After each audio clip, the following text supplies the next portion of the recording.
আসসালামু আলাইকুম সবাইকে। সবাই কেমন আছেন? আশা করি ভালো আছেন। জীবনে জন্ম নিয়েছি মেয়ে হয়ে, তারপর বউ হয়েছি, তারপর জীবনে ২টা ধাপ পেরিয়ে মা হয়েছি। মা হওয়ার পর বুঝতে পারছি যে মায়ের মূল্য জীবনে কতটুকু। তো মা হওয়ার পর মেয়েদের কত কিছু শিখতে হয়, কত কিছু করতে হয়, কত কিছুই না সামলাইতে হয়। শুধুমাত্র একজন মা ছাড়া এটা কেউ বুঝতে পারে না।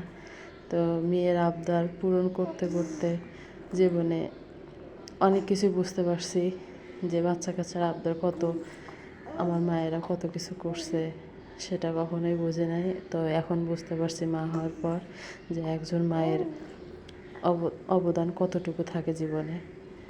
তো আমার মেয়ে, ও বড় হয়েছে, কত আবদার কত কিছু বলে, আম্মু আমার জন্য এইটা করবা, ওইটা করবা। তো না পারলেও মায়ের জন্য, মেয়ের জন্য সব কিছু শিখতে হয়।